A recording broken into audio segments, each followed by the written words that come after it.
తాకట్లో ఉన్న బంగారాన్ని విడిపించి ఆ రోజున మార్కెట్ ధర కట్టి మిగిలిన డబ్బును మీకు అందిస్తుంది కొమ్మూరి గోల్డ్.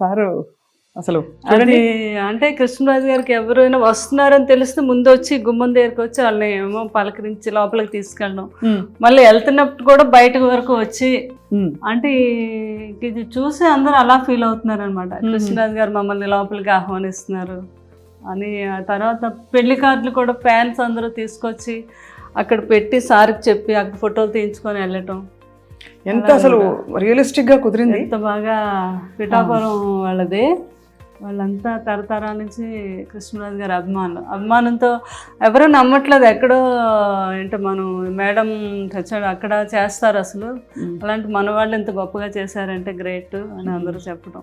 ఇప్పుడు కృష్ణరాజు గారు మరి బాహుబలి పెద్ద సినిమా చూసినప్పుడు ఏమనేవారు ప్రభాస్ గారికి? అసలు ఆనందం ఇంకా ఇంత అంతా కాదు కదా.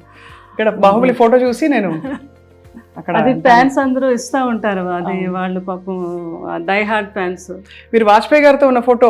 అవునండి, అప్పుడు మా పెద్ద పాప ఫస్ట్ ఇయర్ ఆయన ఎవ్రీ బర్త్డేకి వెళ్ళేవాళ్ళం. నేను ఎంత బుజ్జి తల్లిలో ఉన్నారు పెద్ద పాప అమ్మాయి అది. మీరు అవునండి, నేనా? ఎంత బుజ్జి తల్లిలో చక్కగా డ్రెస్ చేసుకుని. అది బిల్లా సినిమా షూటింగ్ అప్పుడు మలేషియాలో అండి. పిల్లల్ని కూడా మిస్ అయ్యేవారు కాదు, అంతలాగా అన్ని దేశాలు తిప్పారు పిల్లల్ని కృష్ణరాజు గారు. బాగా ఇష్టం ట్రావెలింగ్ కూడా. మరి అందరికి మంచి చెడు చెప్తారు, ప్రభాస్ గారిని ఎప్పుడు పెళ్లి చేసుకోమని చెప్పలేదా? గట్టిగా చెప్పారు నువ్వు చేసుకోవాలంటే సున్నితంగా అబ్బాయికి నువ్వు చూసావు కదా కన్నమ్మ, కన్నమ్మ మీ పెద్ద భార్యను ఎలా చూసుకుంటుందో అలా ఎప్పుడైనా కూడా భార్య అలా చూసుకుంటుంది భర్తని, ఎప్పటికైనా ఉండాలమ్మా ఆలోచించు అంటారా? అలాగే పెద్దబాజీ అంతే వాళ్ళ పెద్దబాజీ ఏం చెప్పినా కూడా అలాగే పెద్దబాజీ అనేవారు అనమాట ఆయన. అది బాబుకు కూడా చాలా లేడీస్ అని చాలా రెస్పెక్ట్, చాలా పద్ధతి బుద్ధిమంతుల్లాగా అనిపిస్తారు. పెళ్ళి అన్నా అదన్నా చాలా గౌరవం అండ్ చాలా కనిపిస్తుంది. అసలు బాబు గురించి ఎంత చెప్పినా తక్కువే. నేను నా అనుభవంతో చెప్తున్నాను, ఆయనకుండే ప్రేమ, ఆయనకుండే రెస్పెక్ట్ మామూలు కాదండి. ఇంట్లోకి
అస్సలు డైట్ చేయకూడదని. ప్రభాస్ గారు ఏం చేసేవారు డైట్? ప్రభాస్ గారు మామూలుగా ఆయనకి ఉంటది కదా ప్రోటీన్లు అవి ఏం తింటారు అంటే తింటారు కానీ అన్నీ చాలా ఆయిల్ లెస్, తర్వాత కొన్ని మిల్క్ ప్రోడక్ట్స్. కూరలన్నిట్లో బాగా ఆయిల్ పడుతుందిగా మరి? లేదు, ఆయిల్ లేకుండానే చేయించుకుంటారు. Only one day cheat day ఉంటుంది ఆయనకి. ఆ రోజు ఉన్నప్పుడు బాహుబలి తాళి అంతా ఉండాలన్నమాట. ఓహో, ఆయనకి అవునా? అందులో ఆయనకి ఏం నచ్చితే ఏం తింటారో అని అందరూ అన్ని రకాలు మొత్తం ఆ టైంలో నాకు ఫోన్ చేస్తారు. ఆయనకి గుత్తి వంకాయ కూర ఇష్టం బాగా, అది నేను బాగా చేస్తాను. అది పులుసు కొన్ని డిష్లు నేను పంపిస్తాను. కన్నమ్మ ఈరోజు అన్ని డిష్లు ఎన్ని వచ్చినా నాకేమీ నచ్చలేదు, మీరు పంపించిన పులుసు వంకాయ కూర అదిరిపోయింది. అదే ఇంకా మీ మనసు నిండిపోతుంది మీకు. మరి మీరు డైటింగ్ చేస్తారా ఎప్పుడైనా? నేను డైటింగ్ అంటే ఎన్నో సంవత్సరాల నుంచి నైట్ రైస్ తిన్నాను, ఏదో ఒక టిఫిన్. మధ్యాహ్నం మాత్రం బ్రౌన్ రైస్. బయటకు అది వెళ్ళినప్పుడు మాత్రం నో డైట్. సో ఇలా తీసుకెళ్లి గెస్ట్లని అక్కడ కూర్చునే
ఏది మనకి గ్యాంగ్రీన్ వస్తే కాలు తీయకుండా ముందే దాన్ని ట్రీట్ చేయటం.